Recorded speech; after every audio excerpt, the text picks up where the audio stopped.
everyone doing? Good, hungry, and ready for a drink, I assume?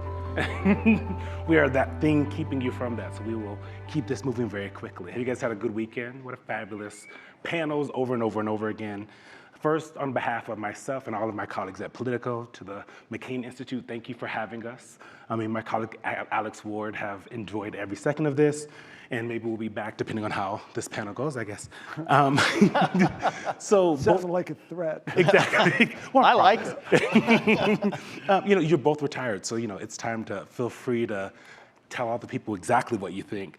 My very first question, because we are in the world that McCain built here, what do you think John McCain would think of the current state of our politics? Well, John McCain was always a guy who believed you had to put the country first, right? He was a rock-ribbed Republican and spent his entire second half of his life in party politics, and all the way to the ultimate of being the nominee for president of his party, a great honor that he had. But he would be disappointed that both the parties and their candidates have a tendency now to put their own self-interest ahead of the country's. We have a lot of intractable issues right now that a lot of people are working to try and solve, and I think he would be the first one to say, we can't think about politics before we think about whether or not our country's succeeding. And so I think that would be a level of frustration, and of course, when John McCain gets frustrated, everybody gets frustrated. And so I think he would be incredibly vocal and incredibly active. But he was always that way, so that's not a hard guess. David? Eugene, first of all, thank you for having me, and Rick, I'm really grateful. I worked for President Obama for 15 years, and my wife and I, on election night in 2008, were up in New Hampshire at a place called the Hungry Man Restaurant. Kind of like what's happening. You got a little bit, right? Yeah. And then all of a sudden, Wolf Blitzer calls the race. And then a short time passes and Senator McCain comes out onto the stage. And you can imagine now all the folks there in that Obama crowd, everyone's quiet because we want to hear what John McCain says. That concession speech is one of the finest pieces of American oratory. Not necessarily because of the eloquence of the words that were put together, but because of the example of democracy that he showed. He comes out.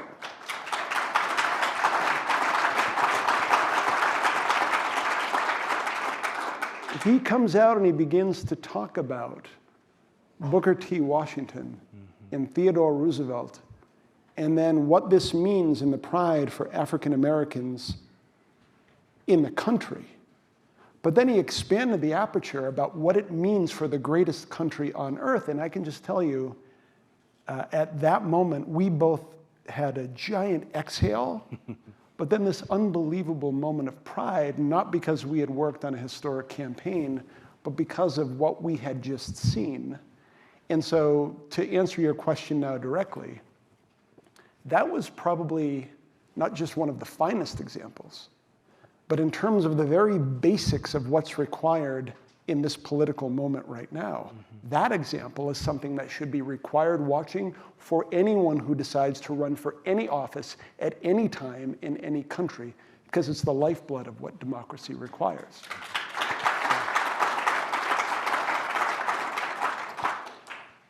And a lot of folks have not watched that clearly based on their behavior after they lose a campaign. Both of your guys, Senator McCain and President Obama, went into that general election in 2008 extremely popular, right? I think in the 60th percentile.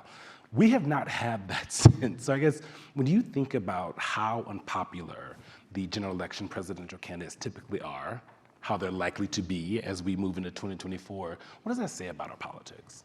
Yeah, I think it says a lot. It is quite unusual today to see so many elections being held where the candidates start out unpopular.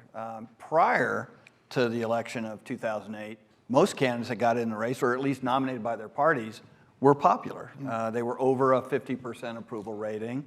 And so the Obama-McCain positions at the start weren't actually that unusual for then. It's become incredibly unusual since then. So what breaks that mold?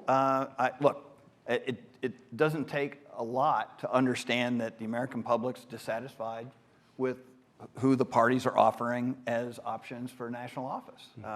You look at the current polling, and we have, the two front runners of this presidential election are the two most unpopular people in their own parties at this stage. I mean, it's a very difficult starting point. And you would hope that as the parties coalesce more around these candidates, and of course the Democrats know who they're going to nominate, and they need to coalesce around their candidate. That's one of the big issues with Biden's election. And as Republicans figure out who they're going to support, they need to do that. But like, if you look at the end of the election that framed this whole debate in 2020, everyone left that election unpopular, right? You go into the White House unpopular, the candidate lost is unpopular. That same election, I think what a more interesting statistic is that both Barack Obama and John McCain ended the 2008 campaign above 50%. So it wasn't like John McCain, the loser, was somehow unpopular. He was still very popular. And so I think that conduct matters. That was a clean campaign, right? There were very few foul plays. And I think both candidates made their campaigns work that way, right? You take it from the top. If the candidate himself wants to have a clean campaign, he can make that happen, right? And so I think that's the question: is what kind of conduct are these candidates going to allow their campaigns to do? And David, off of Rick said something really interesting there, which, thinking about both Biden and possibly and probably Trump, and how unpopular they are. But the difference seems to be is that in the Democratic Party, by the base of the Democratic Party and everybody else that kind of considers themselves a Democrat is willing to hold their nose and vote for Biden because of Donald Trump. It's unclear that Donald Trump has that exact same thing, right? We saw a lot of those 2016 Trump voters go to Biden after seeing 4 years of him. How do you think that plays out in 2020? Yeah, so without accepting, the Biden hold the nose dynamic for this. I'm trying to get him in trouble. No, I appreciate that. Thank you. So one thing that's striking for me about former President Trump is, and we were talking about this beforehand, in the polling in 2016 at this stage, 18 months before, he was trailing Secretary Clinton by double digits. In the polling in 2020, where he was the incumbent, Joe Biden was getting into the race, Trump was trailing by 9 or 10%. In the polling today, in a Trump v. Biden matchup, what you essentially see is either a tie race or a slight advantage Trump. And so just to level set with everyone in the room, just looking at that one data set, the former president enters this race with a solidified base of support that is better and stronger than what he saw in 2016 and 2020. Now, one of the variables to think about, Rick alluded to it, was if you have a third-party candidacy. Now, this is where the general dynamic comes in, where if Trump's support is a 46 to 47% baseline because of how consolidated it is, and President Biden in 2020 was the anti-Trump, where a lot of the anti-Trump vote could gravitate to. What happens, similar to 2016, where you've got 5 to 7% third-party spill-off if that occurs in 2024? This is where the dynamic that, Rick, you pointed out, about the relatively high unfavorable ratings begin to be advantage Trump as a variable that when you look at the battleground states is something that I think everybody needs to consider going into this. Yeah, because it's only like 15, 20,000 votes that you really need to show up at the end of the day nowadays. Sure. I mean, you look at the battleground states in both 16 and 20, right, and these states were won by exactly those kinds of margins. I mean, when you can win enough electoral votes by a margin of like 80,000 votes in 5 states, I mean, you're really talking about cutting the edge. And so you throw a third-party dynamic in there. Which seems like there's a lot of momentum in that way. Well, we'll see, right? Yeah. I mean, you have to actually generate momentum when you actually know who your candidate is and what your resources are, and all that's just speculation now.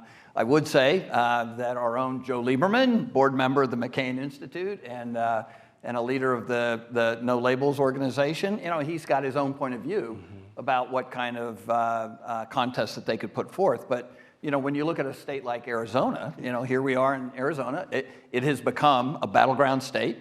When you and I were running the 2008 campaigns, Arizona was not a battleground state. Of course, part of it was because John McCain was on the top of the ticket. But the reality is things have changed here. And the reality, too, is that you put a third-party candidate on a ballot in a state where you either win or lose statewide now by a margin of less than 20,000 votes, and it will have a significant impact on the outcome. 100%. Arizona in 2016, President Trump won it by 90,000 votes. 190,000 votes went to the third-party candidate in 2016. In 2020, Biden wins it by 10,000 votes. That 190,000 vote third-party share had dropped down to about 45,000 voters in total. So what happens in an Arizona dynamic, just here, where all of a sudden you introduce libertarian, which is already on the ballot, but now you introduce no labels, and it's a question of which candidate or candidates coalesce there, and then what are the implications in terms of a Senate race if Senator Sinema then does decide to run as a third party, and what kind of dynamic does that create here in Arizona writ large as it applies to that? So yeah, these are margin plays. Yeah. Rick, we've been talking up here mostly because of me, because it seems likely that Donald Trump is going to be the nominee based on how things are. It's very early, but we played this game with him a couple times at this point. But I'm curious, when you look at the bench of Republicans, right? You have Nikki Haley, Tim Scott, Ron DeSantis seems to be inching his way to making some kind of announcement soon. You have Mike Pence, who says he's going to make some kind of announcement soon. Asa Hutchinson. How do you think about their ability to take on Donald Trump? Because without someone to there's two schools of thought, right, in the Republican Party. Either you take him out completely and possibly yourself in the process, or you kind of ignore him and try to rise above it all. And neither of those have worked for any Republican at this point. So who's right, who's wrong? Well, you're right. I mean, the murder-suicide political strategy is never a good one. Not for the candidate, no. Yeah. No. And so certainly wouldn't want to sign on to that campaign. And it's arguable that most of these candidates are struggling with how they deal with the Trump candidacy. And I agree, it's way too early to tell how all that will flesh out. We talk as if Donald Trump's the nominee, and he's not. And he's got a whole contest to go to become that. He's going to have to earn it. It's not going to be handed to him. And I'm not sure we've seen the end of the incoming candidates. I think there could be many more, not many more, but a few more. Which is better for Trump, though. Well, we'll see. We used to have a process in presidential campaigns where there's a winnowing down, right? And in 16, we didn't see that. Everybody stayed in the race. And so we started with 16, we ended with 9. That was great for Trump. Even all the way down to the very end of the convention, there were still a couple of candidates vying for office. And the reminder is Donald Trump was never winning by 50%. It wasn't like he actually beat the crowd. He was able to split the crowd, as you point out. That's going to be a big issue in the run-up to this primary, because each of these candidates are going to have to look at each other and say, am I better off continuing to prosecute my campaign, or am I better off getting out and throwing my support to someone who I think could be a nominee that could beat Trump? And I think that'll be a new dynamic, because we've seen how it doesn't work. And now the question is, how will it work? It reminds me, frankly, of John McCain's campaign for president in 2000. We were here almost the same time in 2000, and we just had the Super Tuesday. And numerically, it was impossible, if not unlikely, that John McCain was going to be able to win the nomination against George Bush. And it was a two-man race, basically, at that point. But we had plenty of resources, and John McCain had an incredibly intense following. I mean, we were going to town halls with thousands of people. People would bring laser sabers. We just had, the Force Be With You. Well, every day was the Force Be With You with John McCain during that campaign.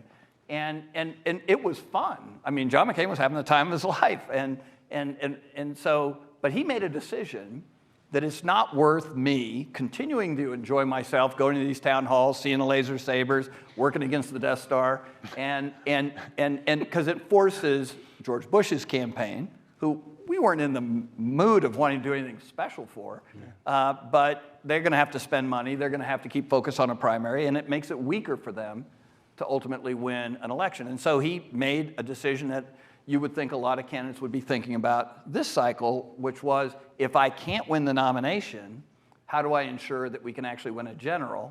And I don't think anybody would argue that Donald Trump at the top of the ticket makes it that much harder. David, on to the Democrats. You have President Biden, he came out with this, very short announcement video, and that's basically the announcement for the campaign, right? They're in.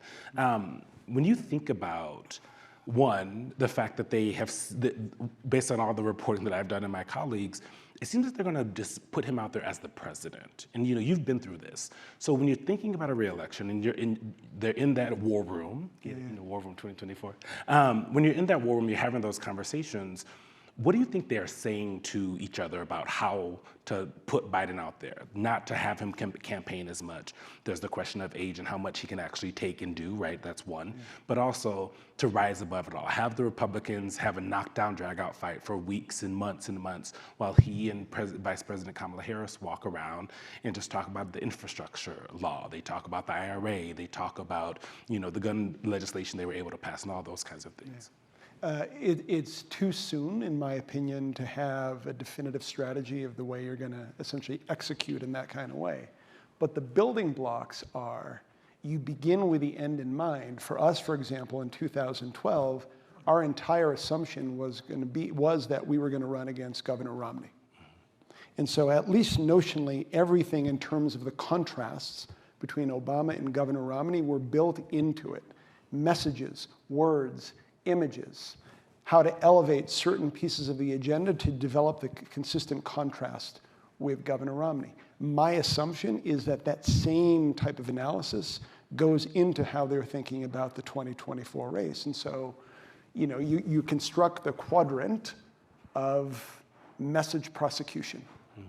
And if you listen in the qualitative, and you will hear voters say, even the ones who are undecided about Trump, Biden in 2024, you say, okay, under what set of circumstances would you consider voting for Donald Trump once again? And you will hear things like, the economy was really, really good. I never got the sense that he was a typical politician out of central casting. I really liked that. I love the fact that he would get into the face of the elites and the institutions who, by the way, I think looked down on me. And that's part of what I really liked about him. Okay, what don't you like about him? I'm exhausted by the constant tweeting, by the lack of discipline, by the language that he uses to divide people. I don't want to go back to that. Just those two insights, especially the latter one, don't necessarily tell you how you're going to begin to prosecute where and when you use the president and the vice president. But at least it gives you the basics of what the construct is.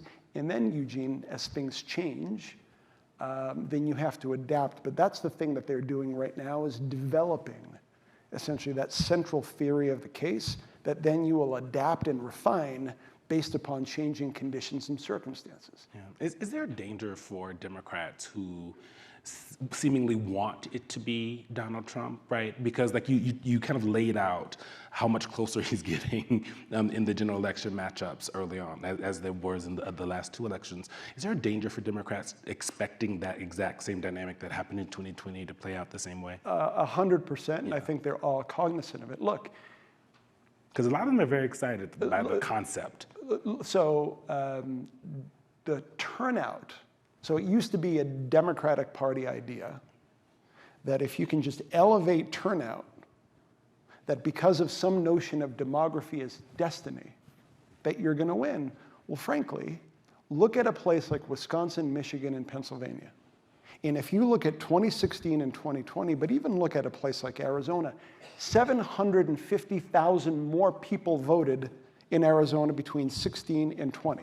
Turnout went through the roof. Donald Trump's numbers went from like 47.1 to 48.4, with the biggest variable being the drop-off among third-party voters. In a place like Wisconsin, where 2/3 of the electorate, 2/3, is non-college white. Okay, if you look at the Biden versus Trump numbers just among that cohort, an increase in turnout among that dynamic yields you more net Donald Trump votes. And what I've seen in 2020 and 2016, in terms of driving turnout, President Trump drives two very distinct parts of the electorate with more intensity than just about anyone else. Suburban, educated, independent, lean a little bit Republican or center-right, center-left, turn out to vote against President Trump. Non-college, working-class whites, especially in the Midwest, turnout explodes to vote for him. And so anyone who says, you know, we want this specific matchup, you may want that. But the underlying dynamic and the uncertainty of what turnout looks like is a variable that you need to spend a lot of time gaming out and preparing for. Yeah. I'd say, just as a codicil to that, is none of this is static, right? As you say, as we increased voter turnout, you saw different kinds of constituencies coming out. And Donald Trump did something in 2016 that I don't think the Democrats had any sensibility around, and that is he cut deeply into their rural white vote mix. And you see that in virtually every election, even outside of the national election. So when you look at, you know, how did Glenn Youngkin win in the Virginia governor's race? Nobody was expecting that to be the blowout that it turned out being. But when you went from winning 45 to 48% or even 52% of these rural white voters, and he's getting 70 to 80% of them, even though you look at this and say, wow, these are very small numbers, but when you add up the 50 counties that came from them, you see a margin of victory that's really intense. So as you were talking about sort of how does this administration currently set up the election in a way that we don't care who the nominee is, but if it's going to be Trump, we got to be able to manage these constituencies. We're going to see them talking about rural voters. We're going to see them talking about non-college educated white voters in a way that they probably haven't spent a lot of time on since the election in 2012. 100%. David Plouffe used to say, Rick, to your point, he'd look at a map of any state and he'd look at a very rural county and he's like, look, the modeling tells us that we're probably going to lose that county by 40. I can't lose that county by 40. Let's lose it by 35. And what is the strategy then that you need to drive specifically to get there? It's just because of those numbers. With the very first event President Biden did, the day that he, you know, that video came out, he went in front of a bunch of union members, right? And so they're cognizant of those things, right? And it was strictly a non-political event. And you had Vice President Kamala Harris that night go to Howard University at a political event where she didn't talk about the campaign, but she talked about abortion. It was in front of young voters. It was in front of black voters. So you can kind of see them putting those things together. Rick, I want to go back to the Republicans a little bit because, you know, there seems to be, for someone like Tim Scott, to try to run as like a nice Republican, a happy warrior, right? That seems to be, a couple of them want to play that role. Asa Hutchinson seems to be someone that's going to do that as well. Does that play still in the current Republican Party? Because when I talk to voters, the actual like on the ground voters, they're angry, right? They're very upset, and they're feeding off of the kinds of things that Donald Trump has been, you know, espousing himself about being angry, about being a warrior, about taking the fight to meet the media, to Democrats. Is there room for that nice Republican still in the party? Sure. To win the nomination? Yeah, we'll see, right? I mean, you know, John McCain was a nice Republican, and he won a nomination, and that wasn't that long ago. But like, it just depends upon the construct of the field at the time you roll into any, you know, any specific primary or caucus. You know, Iowa Nice is a legend, whether or not anybody actually ever takes advantage of it. But Governor Huckabee did, right? And it sort of put him on the map. And he was one of the nicest guys I've ever seen in a field. I mean, I remember the debates around the Iowa caucus and going into New Hampshire. I mean, he and John McCain used to have a love fest. Now, it wasn't just because they liked each other. We knew that the more Hutchison's numbers could go up, it would gut some of the other conservatives that were actually taking votes away from the McCain base. And so you're going to see that kind of leverage game being played in virtually all these states, especially if you have a full field of candidates.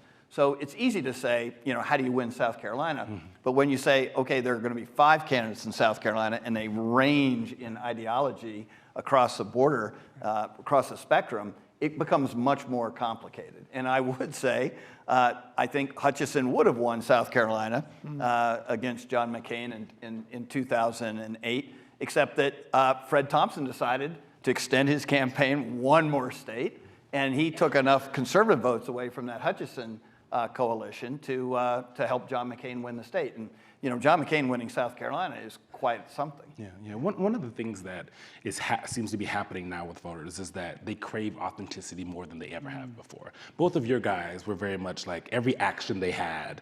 We were talking outside. The town hall where John McCain, the woman called Obama Muslim and all this, and he kind of stopped her. That was in line with who he was, right? And Obama did a lot of things like that, and still does to this day. Do you think that the way, there seems to be less of that now, right? Politicians looking to follow instead of leading sometimes. And I'm curious what you think of someone like Ron DeSantis, right? Who, seemed to be the heir apparent to Donald Trump and has struggled since. He's obviously not started to actually run, but he struggled often because of authenticity. I'm curious what you think about that. It's interesting. I mean, authenticity works both ways. I totally agree with you as it related to Barack Obama and John McCain.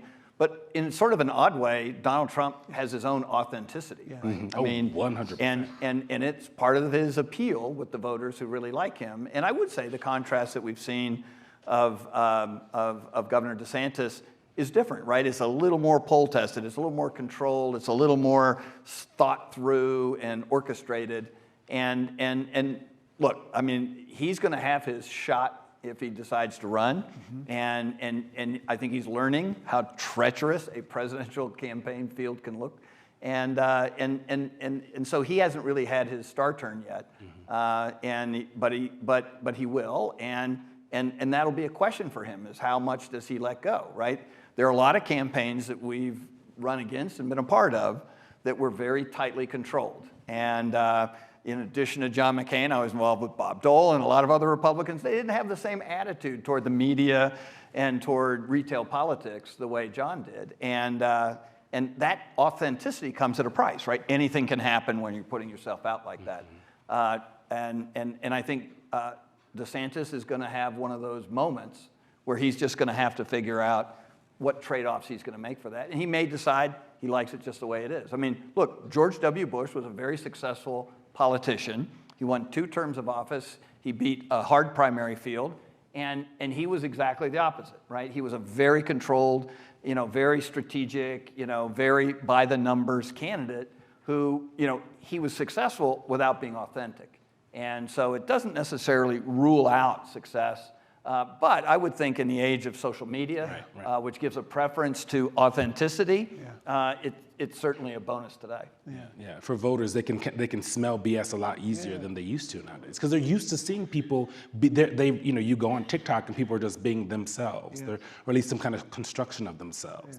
And so politicians, when they don't reach that level, they struggle. And the challenge then of, you see many candidates and elected officials who want to use the new medium, but are bringing the mannerisms, the language, and all of the scripts from the old medium, applying them to the new ones in a way that they think they're being connective and authentic, but it looks really odd and weird. And it's like, move here, put your head that way, Right, and so, and then the other thing on this point is David Axelrod, a dear friend and mentor and guide, on our campaigns, any single ad that was generated, Axe would be essentially the final sign-off. And obviously he'd be interested in it, tested well, and there was this qualitative reaction to, but his filter was whether or not, when people heard this at home, it connected with their aspiration and view of who Barack Obama was. So if it didn't hit all the other marks, it went on the side, because he would reinforce with us, once you lose that, it's never coming back. And so that was the thing to protect above everything else. We would do focus groups all the time, even in the White House. And I'll never forget, like, you know, I'd go out in the country, no one would know who I was, which was great and still is. Go back to the White House after listening, and all the policy folks, well, how do they react to this policy and that policy? I'm like, they have no idea. Yeah. But there was this video and image of the president at a basketball game with Sasha and Malia, being a dad. And what they said is, that's the guy that we grew to like and understand. Like, that piece is invaluable, especially today. Yeah. I want to get into some of the policy issues that are going to seem like they're going to be a huge part of the election. We're going to start with abortion. Yes, I understand 3 men talking about abortion. Make a lot of sense. But, you know, Rick, I want to start with you. What do you make of abortion rights as a new dividing line within the Republican Party, right? The sort of states should decide, right, which is what Donald Trump seems to be leaning toward, and the national ban stuff that someone like Mike Pence seems to be more interested in. Yeah, it's interesting. I mean, obviously, abortion has been a really hard-fought issue for a long period of time, and I think by most of our points of view had become pretty settled, right? I mean, there were voters who voted a certain way on a pro-choice ballot and a certain way on a pro-life ballot. It didn't move around much, you know, and so for a practical purpose, running national campaigns for a long time, it really didn't enter into that much of the equation because it had become such a settled political dynamic. After the Dobbs decision, all that settling fell apart. Yeah. And there's no question that in many states around the country, it's become a real toss-up because not only did the Dobbs decision wake up abortion voters and say, now you've got something to gain or to lose, right, on both sides. So it created all this energy.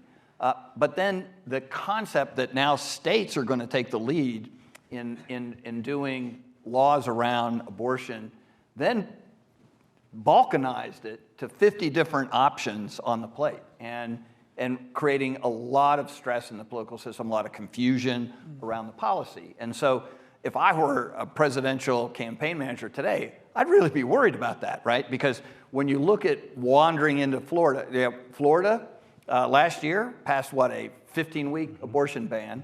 A year later, they passed a 6-week abortion ban. I mean, I'd be afraid to even go into that state to fear that they're just going to ban abortion totally, right? I mean, like, I say that in a sort of offhanded way, but the reality is you don't know what the landscape looks like. It used to be pretty clear, and you would make a political judgment on how you wanted to address the issue.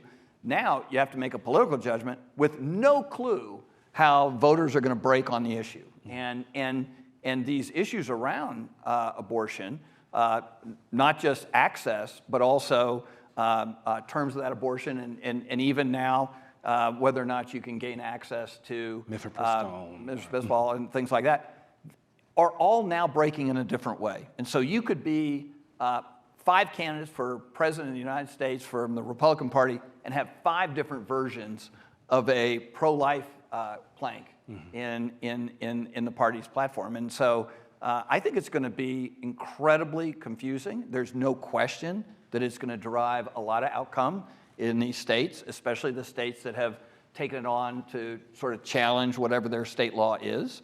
And it will be on the ballot in 2024, which will drive turnout in some states. And so as lawmakers in these states, state legislators and governors are looking at, gee, I'm going to do something in the 24 election cycle, they better understand that that's going to affect whoever's on the top of the ticket, you know, on either party. And the signal that it gave Democrats came out of the Kansas referendum. Right. The Kansas referendum, the people that did the research there were talking to very conservative Republican women around their reaction to Dobbs and what was about to go on the ballot. And what was coming out from them wasn't around my right to choose or a more progressive framing. The language around freedom and the language around government imposing essentially a series of mandates on me, all of a sudden created the entire message campaign that you saw first in Kansas, then in Michigan, and in congressional and Senate races throughout the country. That was the first political benefit, putting aside the bigger challenges to women and families throughout the country.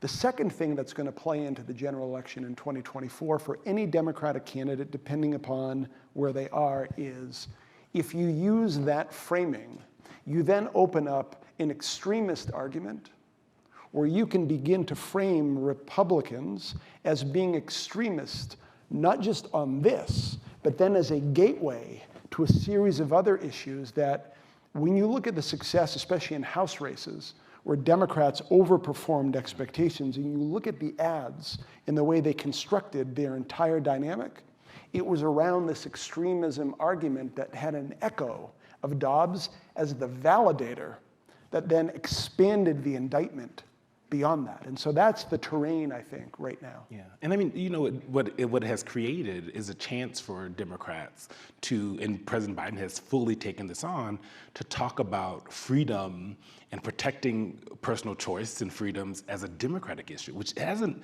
been the case, right? It is trying to flip that on its head. And so you start with Dobbs, you extrapolate out, and now you have a 3-minute video of President Biden talking about how he is going to protect your right to do whatever you want in your family and with your family. I guess I'm curious, how as a Republican do you think about that turning, and does it actually work? It seemed to work in 2022. You know, in exit polls, we saw voters talking about democracy and abortion as things that drove them out, something that we, you know, a lot of folks, including people in the White House, so they'll say something different now, didn't expect. So I guess, how do you think that plays out in 2024? Look, I mean, it goes to say that this issue energizes both sides, right? I mean, so, you know, we talk a lot about Democrat successes in 2022, fueled largely in many circles by the Dobbs decision. But you also see states overturning existing abortion laws to make them more difficult, and seeing a very positive voter reaction on the Republican side. Yes. So it's not a zero-sum game, right? Dobbs does not just inure to the benefit of the Democratic voter. In some places, it's actually going to boost Republican turnout. And so that's why I'm saying it makes the scorecard awfully difficult, because we always used to think that playing on abortion was playing defense, right? And so anytime we were having a campaign that was talking about abortion, it was not on a playing field we wanted to be on. We wanted to go talk about the economy and things like that.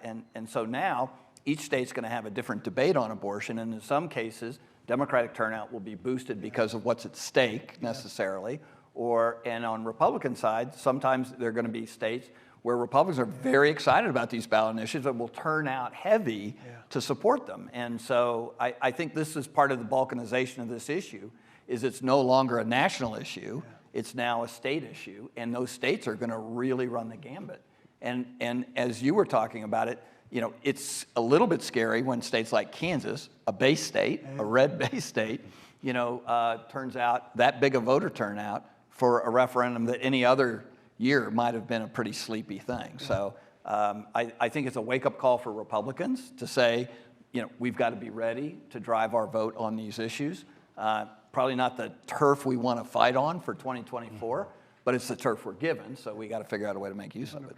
What are the other issues you guys think are kind of going to shape the way folks think about it? We're a long way out, but abortion clearly seems to be one of those issues. David, what are the others? And I love what Rick just said, because the best way that I have thought about campaigns is you're operating in, you know, almost think about a weather pattern. Right. Mm-hmm. That you wake up in the morning and there is a front of immigration news or crime news or outsourcing news or some other type of news that hits. And your responsibility, either from an offensive or defensive position, is to react and either inoculate and then move and pivot. So China will be a central issue in a Biden versus Trump race, right? Immigration, crime, economics, just in terms of inflation, manufacturing, outsourcing. You can just see the ads where President Biden is going to be driving chips and in the things that he's done, and you can see the Trump ads on the other side. And then there will be the echoes, I think, of January 6th democracy in the tone and tenor, especially if it's a Trump versus Biden race, of not going back to that in what it brought. But again, it's the importance of any campaign, especially a presidential campaign. You get the opponent, not that you want, but that comes out. In the issue environment, you prepare for all of them. Some of them are really good for you. Others are bad, but you're prepared across the lane. But those are the ones that I think, at least for me, I don't know, Rick. Yeah, Rick, what about you? Yeah, look, I think a lot of it starts and stops on the economy. That's the driver, I think, in this election cycle. You can't have the numbers that Joe Biden has on the economy and not just be very fearful, if you're a Democrat, that the election turns on the economy. You look at the interest rates and the inflation. You look at, a potential recession, which, we were talking about a year ago. It kind of went away. Everyone was hoping for a soft landing. Now it's back, maybe fueled by the banking crisis. When you have to actually change where you bank as a family, it forces a decision that says, what is wrong with the system? And, I look back, I was the unfortunate campaign manager in the worst economic downturn in history. So maybe I'm still a little paranoid. Traumatized. You never like to watch your candidate giving a speech and the Dow ticker going down every single day. That is not a good way to win a campaign. And so I always look at it from a frame of the economy first. And when you look at the trajectory of what we need to do to improve the country's economy, as a businessman, I want the economy to improve. It's not a political issue to me. It's a matter of dollars and cents. It's very hard to see how you really right the ship in the short amount of time that's left. And it seems like a long way away. But a pollster that is near and dear to me, Bill McInturf, once told me it takes 6 months for a voter to actually feel the positive effects on an economy, and we certainly saw that with George H.W. Bush in '92, right? I mean, the economy was booming at the end of his term, but he didn't get credit for that, right? And so Bill Clinton got a lot of credit for having this booming first 2 years of the economy. It didn't last very long for him, but those are the kinds of things I think this administration is going to have to grapple with. If Donald Trump is not the nominee, I do think some of the foreign policy issues will hit the Republicans, right? You have to prove that you can be a commander-in-chief. Biden's got that. Whether you like it or not, he doesn't have to prove that anymore. He'll have to play defense on some of the issues like Afghanistan and things like that are, still permeating out there. But Republicans will have a different problem. They'll have to go out and prove that they got the foreign policy chops to be able to be commander-in-chief. And you see all these Republican candidates heading overseas, right?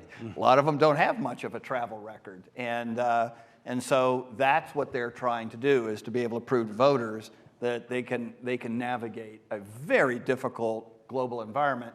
Normally, you don't think much about that. You worry about the October surprise as some, terrorist group or whatnot. Now, October is already here, right? I mean, the world's a dangerous place. We've just spent 2 days talking about it. I'm convinced. And that's going to be a political issue, just like you said, whether it's China or Russia or Ukraine or North Korea. Iran could show up tomorrow fighting with Israel, and that brings us right into it. So it's a very dangerous environment to come to this ill-equipped to talk about foreign policy. Yeah. And we're going to have to leave it there, let you guys get some more prickly pear margaritas. Thank you both so much, and thank you to the McCain Institute for having us.